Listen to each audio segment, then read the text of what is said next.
Hey, beautiful people, this is David Sosa again. As a follow-up to yesterday's video in which we were talking about apprenticeship and people who get newly initiated asking for perhaps godchildren to come their way and things of that nature, and or eliciting help for people when they themselves are a neophyte and newly trained. I know we can get very excited and we want to help everybody and we want to be there for the people and we want to make changes, but we have to crawl before we walk, and we have to walk before we run.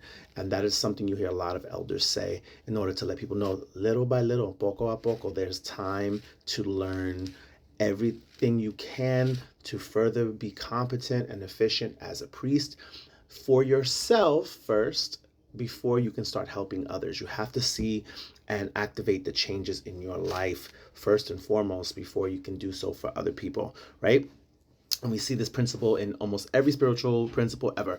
You have to get yourself together before you can get anybody else together. That's just the reality of life, right? So boom. That being said, I think that there is times where diviners, you guys are not asking for clarity. You guys are not asking that person, do you understand what I'm saying when I say this? You guys are not offering perhaps different ways to say the things. And because of that, people are walking away with an idea. Now, granted, we can't be responsible for everything as priests, right? And as diviners, we can only give you what we can give you. But because people take such liberties with things and or they think they understand, sometimes it's best to just ask, do you understand what I said? Can you repeat it back to me? What do you think that means? This allows you the insight into the person's mind and how they're receiving your information and the information that you are relaying to them in regards to the oracle that you are utilizing. This allows us to really understand if someone's grasping what we are saying.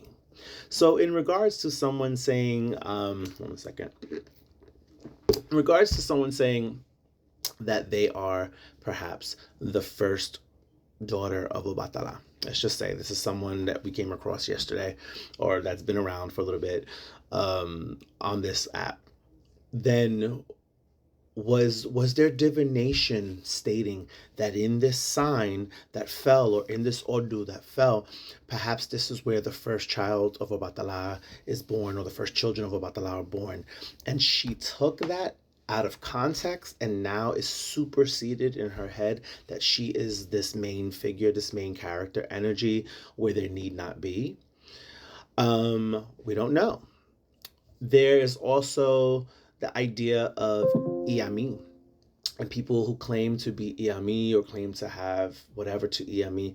There are pacts, there are things that are done, and if you were truly in league and or in line with the Iami, you probably would not be speaking it out loud.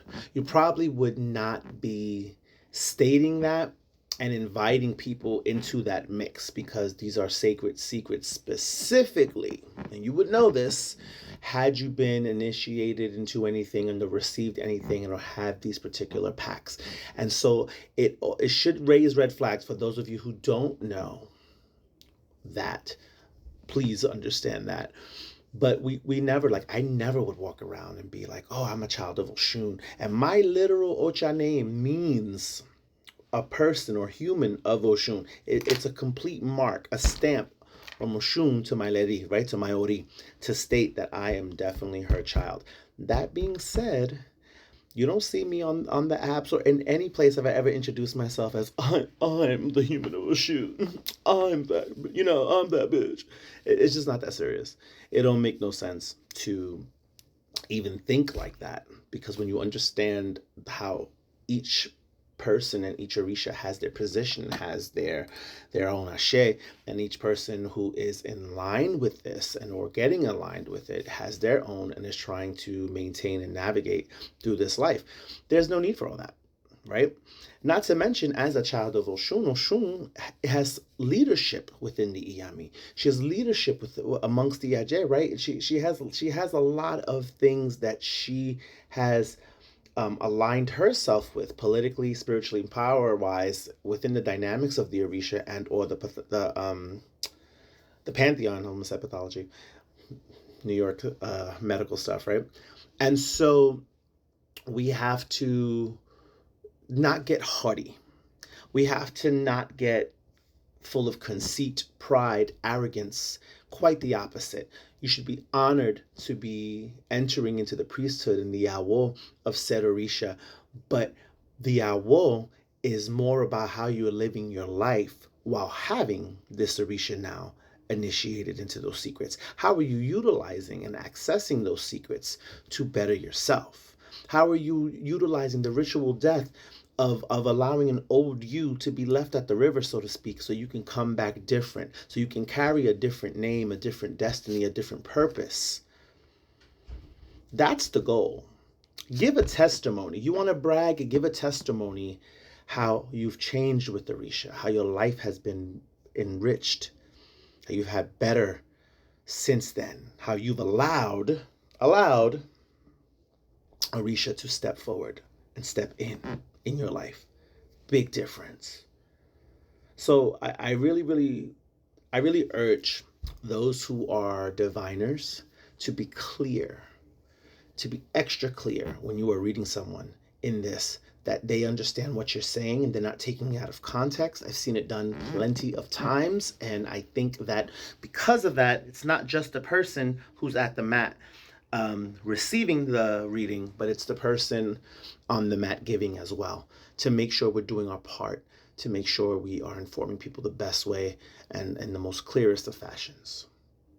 It's a responsibility of ours. Okay?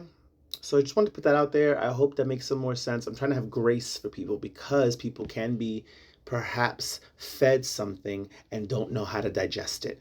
And so we need to make sure that we are holding grace to people who might have been told something off or told something in a manner which they perhaps ran with it in a whole other direction. Okay? So yeah, this is not an attack on Miss Girl. It's not an attack on people. This is a conversation to be had. I want to make sure the public knows. I want to make sure people are checking in and that people are understanding what's going on. And especially people in my community, people who are Orisha initiates. I'm hoping that you are taking your time to explain things. And if you don't know, it's okay to say, I don't know.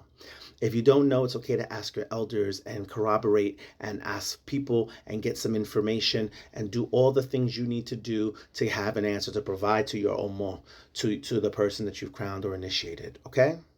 It's very simple. It's a little something. But let's try to do better. I've always said this. It's been my tagline for years since I've been on the internet. Anyone who knows, have been following me from the YouTube days to now, know I always say, if we know better, then we do better, or should. All right, y'all. Have a good one. Bye.